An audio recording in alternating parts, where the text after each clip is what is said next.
What's up, everyone? It's Andres Restart, and the question for today is, will the Nintendo Switch succeed or fail? Well, after watching the Nintendo Switch presentation, after watching the Treehouse footage, after receiving all the information I possibly could about the Nintendo Switch, after getting my pre-order early Friday morning at GameStop for the Nintendo Switch and the special edition for Legend of Zelda Breath of the Wild, how do I feel about the system's chances? It's up in the air, to be honest. I think the Nintendo's first-party lineup for this year is looking very promising. I mean, day one, March 3rd, we're getting Legend of Zelda Breath of the Wild, which is already looking to be the definitive version on the Nintendo Switch. We've already seen some comparisons already, and it's looking like the game is going to be running and looking better on the Nintendo Switch. Apparently, lighting and shadowing is a little better. It has higher resolution textures, and it's running at a higher resolution overall, 900p, when docked at home. So that is looking to be very promising for Zelda. And then eventually we're going to be getting Mario Kart 8 Deluxe, which is looking to be the definitive version of Mario Kart 8, which is very promising. We're going to be getting this new IP from Nintendo called ARMS, which I'm really excited about. It's going to be taking advantage of the Joy-Con controllers, which have advanced motion controls, and HD Rumble, which is really interesting to me. I really need to get my hands on it for myself to really, see what it's all about. But apparently it's kind of like a whole other world of feeling. It really is a big difference from standard Rumble. It's not just vibration. You can really kind of tell the textures of things and get a better sense of the world around you when you're playing these games. So it's really promising and interesting, and I like this new IP from Nintendo called ARMS. I can't wait to try it out. And then not too long after that, we're going to be getting Splatoon 2, which is looking an actual sequel to Splatoon, which is extremely exciting. And then at some point this year, we're apparently going to be getting Xenoblade Chronicles 2, a sequel, a true sequel to the original Xenoblade Chronicles for the Wii, which has been heralded by many to be the best Japanese RPG we've gotten in probably the 21st century. And I kid you not, that is not hyperbole. Xenoblade Chronicles is an amazing game. Xenoblade Chronicles X was a great game, but Xenoblade Chronicles is masterful. And if you haven't played it, I suggest you do. And Xenoblade Chronicles 2, coming for the Nintendo Switch this year, is incredibly exciting. I did not expect that. I don't think many people did, and the fact that it's slated for this year is just amazing. But not only that, guys, we're getting Super Mario Odyssey for the holiday season for the Nintendo Switch. A new 3D open-world sandbox Mario game, and it's looking to be really promising. The worlds look super exotic. The graphics look fantastic. It's really colorful and beautiful. This is definitely a clear step up from 3D World. It looks like Mario's movements are really fluid. It looks like the platform is going to be a lot more fun than it was in 3D World. Not that 3D World wasn't bad, but this is looking to be even better. And it still seems like it's going to be taking out some elements from the Galaxy games. And it's looking like to be the definitive Super Mario game we've gotten. And it looks amazing, guys, and I'm super excited for it. And we're only 2 weeks into January. We're only 2 weeks into January, and these are all the Nintendo games we've heard about. We still haven't gone to E3. We still haven't heard from Pokemon, who always announce their games separate from Nintendo's events. So, the Nintendo Switch lineup could be freaking amazing when, everything's all said and done. I mean, what we've seen so far is already pretty freaking amazing, if you ask me.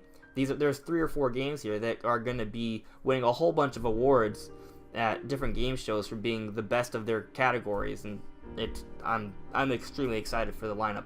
But what I am concerned about is that during the presentation, there were some dry moments. Yeah, I was almost in tears by the end of it because the Legend of Zelda Breath of the Wild, that final trailer, blew me away.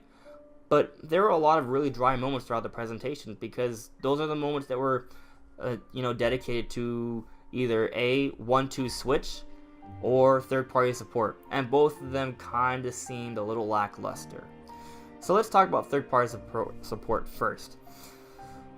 There wasn't really much to be said. There were some people who came up and they just talked, and they didn't really, there was nothing tangible there. I didn't really see any big AAA third-party games, and that's not promising at all.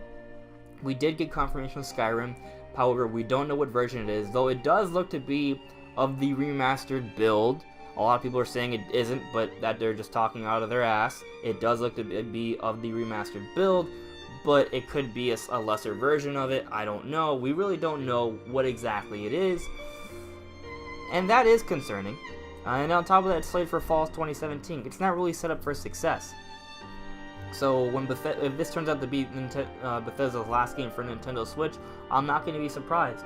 That it's not. I mean, it doesn't sound exciting, but that's, that is the vibes that I'm getting so far. It does not seem good. What is promising is that there's a lot of really good indie games that seem to be set up for the system. It does look like that there's going to be a lot of Japanese developers that are going to support the Nintendo Switch, which is also, that's good news. That's good news. And it looks like we're going to be getting some sport games as well, and other, lesser games that are still good, like, Dragon Ball Xenoverse 2. That's looking to be pretty fun. I'm finally going to be able to play NBA 2K games on my Nintendo Switch again. On my Nintendo system. It's been years since I've been able to say that. So it's definitely still looking like a much better situation than the Wii U, but it's not looking like nearly as good of a situation as it is on PlayStation 4. The big difference is that Nintendo has a lot of their own good games coming, a lot more than we got on the Wii U. So that is very promising. And hopefully, the system sells really well, because if it does, then the third-party support will come. We will start getting a lot of those AAA games that are coming out for Xbox One and PS4. But so far, we're not getting it, and it is definitely concerning.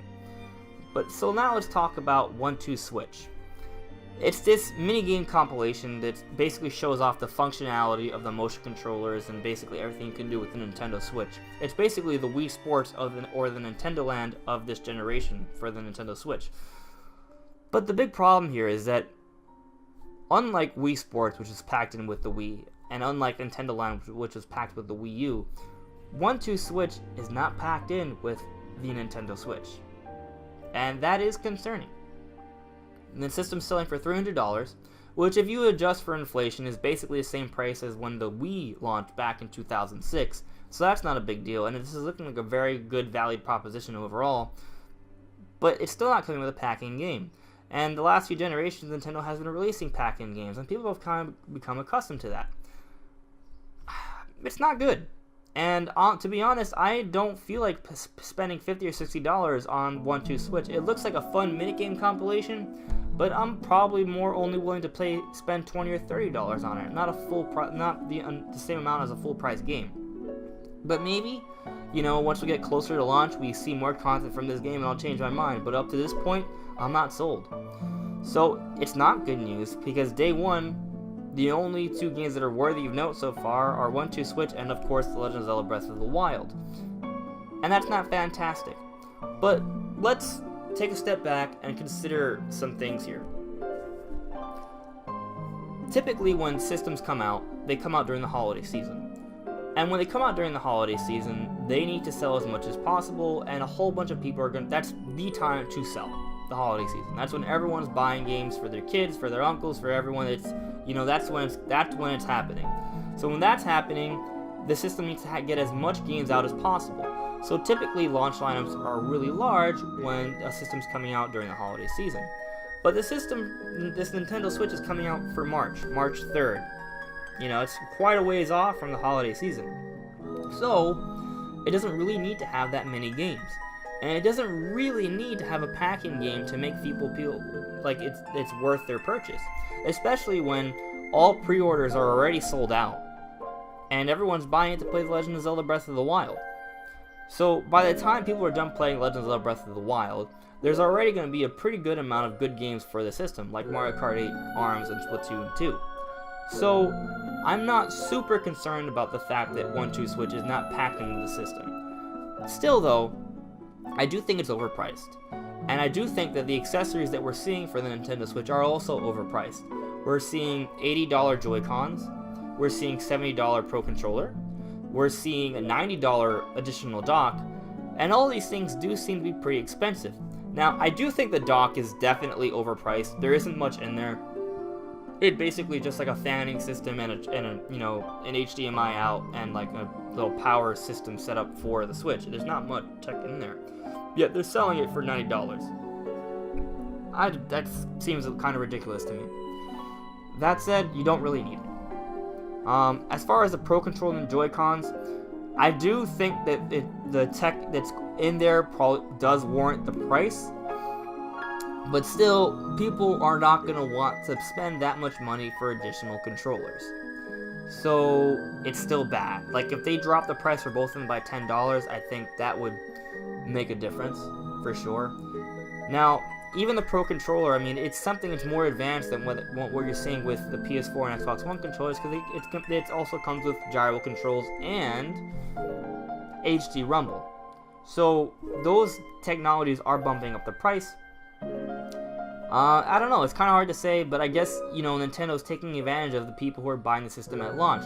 So everyone's going to spend that extra money. And I hope that come, holiday season 2017, all these prices start to scale down a little bit. That's what I hope, because if they don't, the system's not going to sell really well. It's just not. They need to have, valued propositions. And at this point, it's okay, because everyone's excited about Zelda and everyone needs to buy the system. But once things, progress a little bit, they're going to have to lower the price to compete with the competition, especially when it doesn't look like they're going to be getting third-party support. So they need to do that. Now, do I think the system's going to be successful? Well, it's launching with one of the greatest games ever, probably, in Legend of Zelda Breath of the Wild, and it's looking to have some really good games to come out all throughout the year. But there's no third-party support, and the accessories seem pretty expensive, and there's no pack-in game. And on top of that, a lot of people already have a PlayStation or an Xbox. So, is the system going to do well? It's kind of, at this point I have to say it's up in the air. The one thing that I can say that's very promising for the system is that it's definitely going to do better than the Wii U, because this system is portable.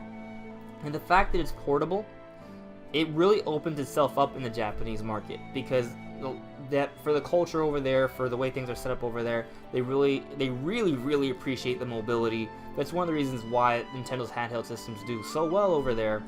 And it kind of caters more to their lifestyles. So I think the Nintendo Switch has a great opportunity to do well in Japan, and I think that's going to really help bolster its sales in the beginning. And hopefully that, coupled with the hype for Zelda and Super Mario, and a consistent amount of quality content like with Splatoon, Mario Kart, and Xenoblade, this system does well in 2017. And if it does really well, then maybe it will start to get some third-party support. And hopefully that'll be enough to help the system perform well. But Nintendo needs to manage those prices. They do need to start lowering the price for the accessories as time goes on. And they're probably going to need some bundles come holiday season, because the PS4 and the Xbox are already pretty low in price. They're already pretty affordable. They already have a lot of games. So it has some serious competition. But, it's not over yet for the Nintendo Switch. It's not dead on arrival like the Wii U was. And it's getting a lot of promising games, and it's a really interesting system. And I'm really excited about it. So guys, let's stay tuned. It's going to be quite an adventure with the Nintendo Switch. It's just getting started. I can't wait to enjoy these next few years with the Nintendo Switch and you guys. So thanks for watching, everyone. I hope you enjoyed the video. Please give me a like if you did. And if you want to see more content from me on Just Restart, please subscribe. See you later, everyone.